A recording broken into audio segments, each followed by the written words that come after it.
What's going on, everybody? Today we're going to be breaking down some of the official roster moves the Patriots made at the offensive line position in the 2024 offseason. So let's get right into it. The first of the three transactions we'll be talking about in this video amongst the offensive line is bringing back star guard Mike Onwenu on a 3-year, $57 million extension. 36.5 of that is guaranteed. Also had a signing bonus of around $22.5 million. And basically, this is a good sign for the franchise, really. Not a lot of players have been re-signed. As a matter of fact, I actually saw a stat. Michael Onwenu is one of 5 players since, I believe, the 2014 draft to actually re-sign after their rookie contract was up with the Patriots, which is kind of insane. But it's a good sign for the franchise really seeing players' productivity on the field as well as consistency being rewarded. So I think it's a good step by Elliott Wolf and Gerard Mayo to take bringing back someone who's been a staple amongst the offensive line for the past couple of seasons. Really has been nothing but an Iron Man for you. Done a lot of sacrificing. I know he probably wants to play guard a lot more, but this past season, with trouble at the tackle position, you often saw him kick out the tackle. He's done that throughout his time in New England. And it really just shows his versatility as well as consistency that he's shown. He's been able to produce at multiple positions for you. So, you got to love this move from the Patriots' standpoint. Bringing him back on, solid value. It's not like they screwed Michael Onwenu over either. I think he got paid like a top 10 guard in the league. So both sides can remain happy and hopefully continue just working on their bright stepping stones. So under Alex Van Pelt, obviously we talked about a little bit in the quarterbacks video. The offense is going to be based on a heavy run system. And really having Michael Onwenu, I think, probably going to be playing right guard a lot of the times. His best position. You're going to see a lot of pulling action from the guards in this system.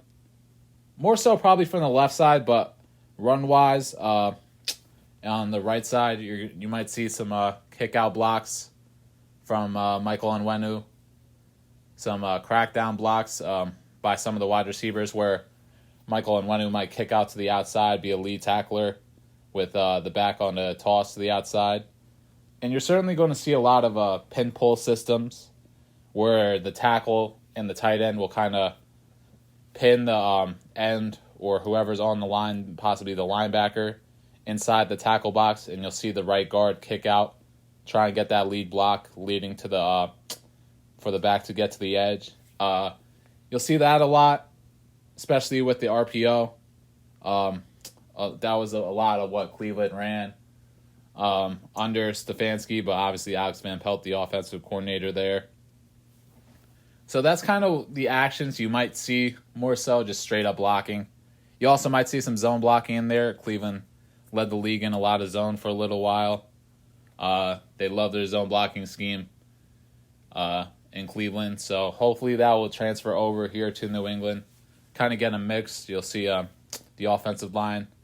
No, in 2022, they kind of had a little bit of an issue adapting to that new system. But under Alex Van Pelt, I feel like he's going to have more clarity than Matt Patricia did with the system. And hopefully the offensive line will be able to adapt much better. Speaking specifically on Michael Onwenu, though, just go down some of his numbers. His past couple years, he's been one of the best offensive guards in the league. Last season, actually spent the majority of his season at right tackle. Played 656 snaps there compared to 194 in the right guard position. His pass block grade was around 68, and his run block grade was around 72 for an overall grade of around 71.5. This was actually the lowest in his career so far, but I think that's more so a stain on what the Patriots were trying to do with their offensive line last season, as well as having Michael Onwenu kind of adapt to multiple positions. Really had to play a lot more tackle than guard, and I believe in the offseason he was really focusing on playing guard for you. So it was kind of a messed up situation there.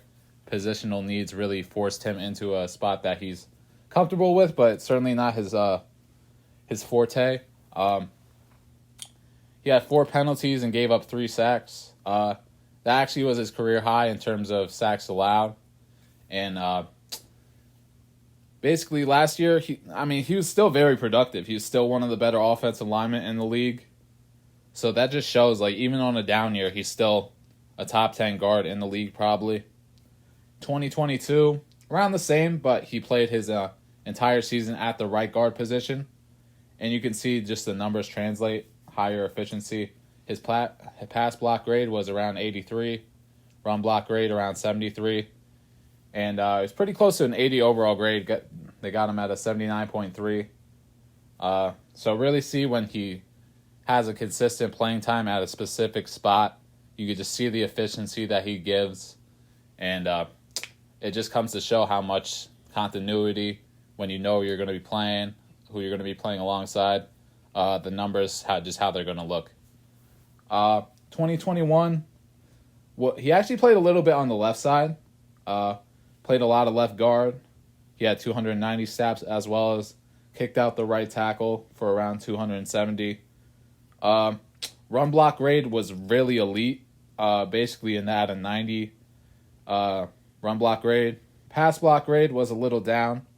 It was at 70, but also on the left side, you're going to be dealing with better rushers. So that might translate a little bit to the pass block grade being down a little bit.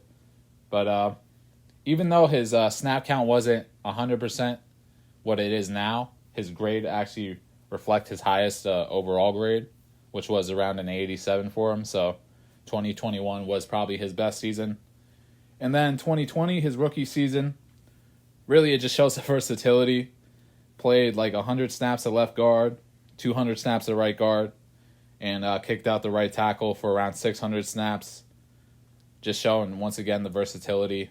Can't preach how much he is able to adapt to each position that he plays. And although the Patriots do have a little bit of holes on the left side, especially at tackle, and a little bit at guard, I think Cole Strange kind of has that spot held down. Michael Onwenu is probably going to be on this right side, whether it's right tackle or right guard. Who knows? It's probably going to be a right guard. A lot of the depth signings show that tackle position might actually be still available, but I suspect Michael Onwenu is probably going to be playing guard. So basically, with all that being said, really nice move here by New England. I really like it. Locked him up for a solid amount of time. Hopefully, you'll still catch him through his prime. And he's really been one of the staples of the offensive line, and it's good to see them kind of reward that. So, nice move by the Pats here, and congratulations to Mike Onwenu. So, the next transaction the Patriots made among the offensive line was actually bringing back offensive lineman Tyrone Wheatley Jr. They picked up his option. The contract details haven't really been revealed yet, so I'll probably do a little bit of an update when those are revealed in a future video. But really, this is more so a depth signing. Last season, really didn't see the field much. Probably not going to see the field as much this season, if at all. I think that this really is just a depth signing at the tackle position. However, something that's good in his favor is he has familiarity with Alex Van Pelt's system, being with Cleveland last season or in 2022. So he's going to be running a lot of the same actions he would have been in Cleveland. So some familiarity in the offensive systems always going to help out a player. And hopefully he'll get some more time during the preseason to really show what he's capable of at the tackle position. Really doesn't have the body and frame to kind of move inside. See him more so as a tackle, specifically on the right side. Maybe could be playing a little bit of left tackle here and there, but I see him more so as a right tackle. And just good depth at the position, really a positional need for the Patriots. So I think this was a solid move. You bring back a guy who's familiar with the team, as well as the offensive coordinator. And really can't ask for much more. Don't think that the contract's going to be too much of an overpay, if an overpay at all. And certainly it'll probably be on a 1-2 year deal at most. So rounding out the transactions the Patriots made at the offensive lineman position, they brought in former Steelers right tackle Chukwuma Okorafor. And I really like this move for the Pats. They brought him in on a 1-year, $4 million deal with some contract incentives that could potentially bring that up to around $8 million. But this is a really solid move by the Pats, in my opinion.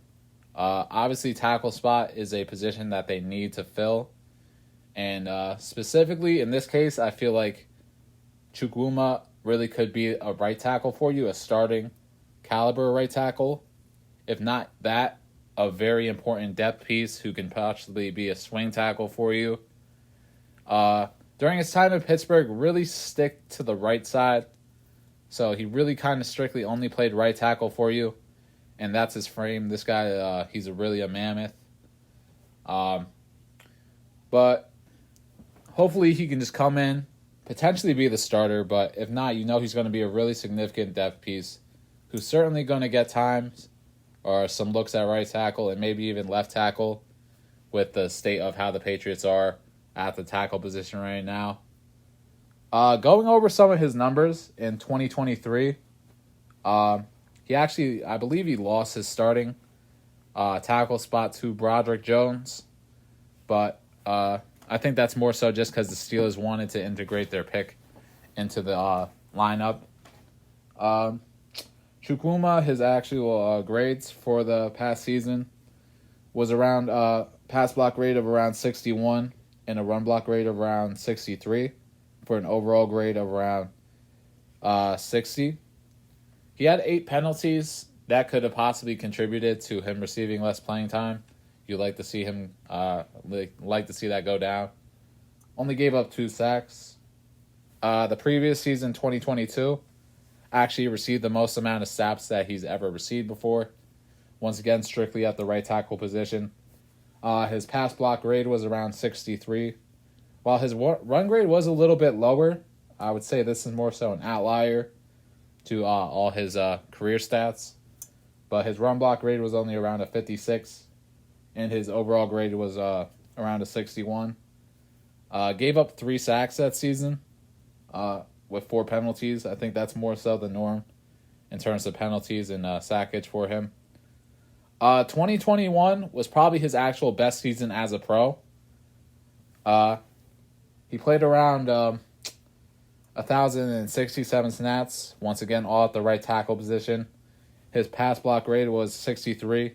He actually had a pretty decent run block grade of 66. And he had his highest overall grade of around 64. Although he did commit 11 penalties that season and gave up only 2 sacks. But you can see through the grades, it was probably his most efficient season, even though he didn't receive the most playing time for it. But, I mean, he's just a starting caliber tackle in the league. If not, he's going to be probably a very, very outstanding swing tackle for you coming off the bench. He has veteran leadership. I'm not sure of the exact scheme that the Steelers were running at the offensive line position, but I assume that they think it could easily translate over to Alex Van Pelt's system. And with him being a veteran in this league for a little bit, hopefully he's going to catch on the different schemes more quickly. And he's certainly going to have a chance to win this right tackle spot as long as the Patriots don't take a pick too high in the draft. But even so, he'll have a chance to win over this job if he shows us what he got. So, good move by the Pats here. So those are my thoughts among the moves the Patriots made along the offensive line here in the 2024 offseason so far. If you have any opinions or comments on the matter, make sure to let me know about it. And thank you so much again for watching. Appreciate it.